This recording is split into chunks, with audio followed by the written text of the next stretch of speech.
네, 여러분 안녕하세요. 자, 리플이 결제 인프라 안으로 들어갔다라는 사건. 저는 사건이라 표현하는데 이 사건이 생겼고 그로 인해서 많은 기업들이 기존의 비트코인이죠. 이 비트코인을 비축하는 것이 아니라 이 XRP를 전략적 자산으로 비축하기 시작을 했는데 그렇다 보니까 시장에서는 SEC와의 재판이 긍정적이게 마무리될 것으로 전망도 되고 있고 ETF 또한 승인될 것으로 기대가 되고 있는데 관련돼서 대응 방법과 어떤 이슈들이 있는지 함께 살펴보도록 하겠습니다. 자, 뉴스를 보게 되시면 자, 이 XRP가 비자 카드로 결제가 된다는 뉴스인데 이게 대박인 게 뭐냐면 이번에는 진짜 그쵸? 결제 인프라 안으로 들어갔다라는 사건이다라고 저는 말씀을 드리고 싶은데, 자, 이게 어떤 구조냐면, 이 비자가 코인베이스죠. 코인베이스의 주요 멤버사 권한을 줬고요. 이 코인베이스는 XRP를 포함한 암호화폐를 직불카드로 직접 어떻게 결제를 할 수 있게 만들었다는 겁니다. 자, 이게 단순 결제 기술이 아니고요. 비자의 전 세계 결제망이 있을 거 아니에요. 그쵸? 이 결제망과 이 리플이 공식적으로 연결이 됐다라는 걸 의미하고 있다는 겁니다. 자, 좀 더 쉽게 말씀드려보자면 예전에는 여러분들 이 암호화폐를 결제하려면 어떻게 했었죠?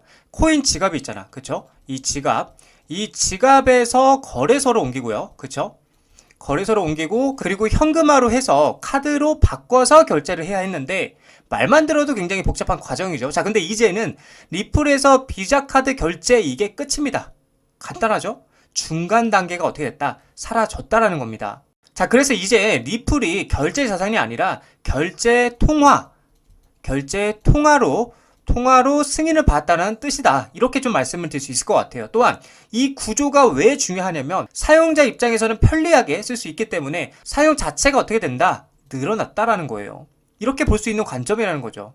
자, 그렇다 보니까 우리 이 코인베이스 그리고 비자, 그쵸? 이 비자뿐만이 아니라 대기업들이 분주하게 어떻게 하고 있다? 움직이고 있다라는 거예요. 자, 제목만 보더라도 굉장히 분주함이 느껴지는데 리플의 XRP 써봤어. 글로벌 대기업들이 어떻게 하고 있어? 재무 다각화에 베팅을 확산하고 있다라는 거예요. 자, 소제목을 보면 올 하반기 XRP가 투기 자산을 넘어서 고효율 유동성 도구로 부상을 하고 있고 4억 7,100만 달러 규모 투자 포착을 했고 기업 재무관리 패러다임 변화에 예고를 하고 있다는 겁니다. 속도도 빠르고 비용도 저렴해. 거기에다가 규제 명확성 확보로 기관 투자들에게는 굉장히 갈수록 매력이 커져가고 있다는 거예요.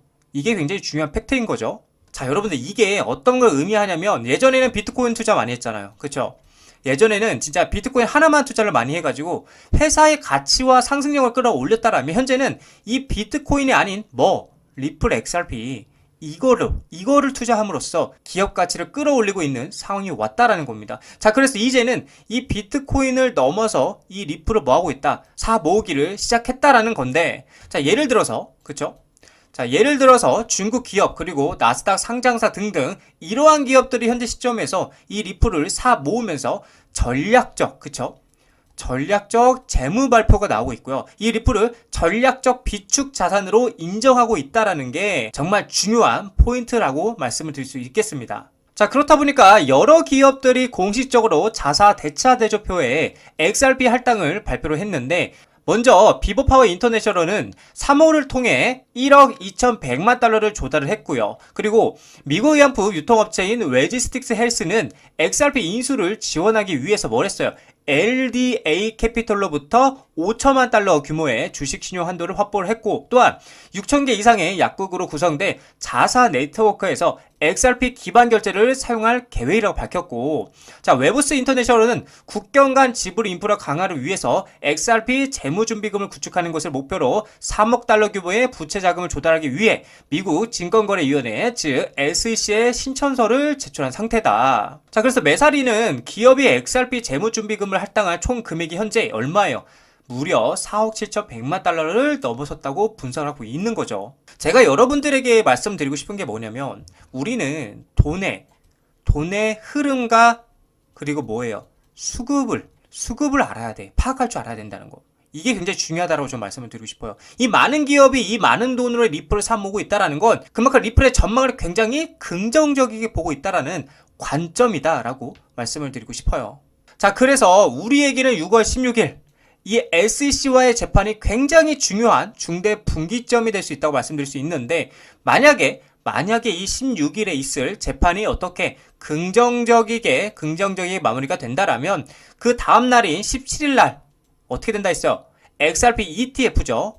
XRP ETF를 승인해줄 가능성이 매우 높은 상황이다라고 말씀드렸습니다. 그래서 가상화폐 업계가 엄청난 환호와 함께 대불장, 알트코인의 대불장이 와줄 것으로 전망이 되고 있다라는 거죠. 그래서 우리는 이 구조를 이해하고 신뢰하면서 투자해 나가셔야 된다라고 제가 계속 말씀을 드리는 겁니다. 자, 리플 차트를 보게 되시면 여전한 이 박스권이죠. 이 박스권의 형보가 이어지고 있고 일시적으로 제가 중요하다 말씀드린 이 랭라인을 돌파하는 데 보였으나 다시 한번 아래로 지금 하락을 하고 있는 모습 보여주고 있는데, 자, 이렇게 하락할 때는 결국 지켜야 하는 자리는 어디예요? 이 3,000원 자리라고 제가 계속 말씀을 드리고 있죠. 그래서 이 자리를 한 번 더 지지하게 된다면 이번에는 좀 더 크게 제가 중요하다 말씀드렸던 3,250원 자리를 돌파하는 그림이 나와줄 것으로 보여지고 있고, 만약 이 3,250원짜리를 돌파하고 이 위에 안착하는 그림이 나와준다라면 제가 계속 말씀드리는 이 추세선 라인까지 상승하는 큰 수급이 들어와줄 가능성이 크다라는 걸 여러분들이 참고해 주시면 좋을 것 같고요. 그렇게 된다라면 다시 한번 4,000원짜리를 돌파하고 안착하면서 이 전고점 구간까지 슈팅이 나오는 길이 열릴 수 있다라고 제가 여러분들에게 말씀을 드렸습니다. 그래서 중요한 거는 계속 말씀드리지만 3,000원짜리를 지지하느냐 혹은 3,250원짜리를 돌파하느냐가 가장 중요한 포인트가 될 것이다 라고 보여지는 관점입니다. 그래서 여러분들은 3,000원짜리가 뚫리게 되면은 하방 리테스트를 하러 2,500원짜리까지도 떨어질 수 있다고 생각을 하시고, 반대로 3,250원짜리를 돌파하게 되면은 4,000원짜리까지 크게 슈팅이 나와줄 수 있다는 것도 참고해 주시면 좋을 것 같습니다.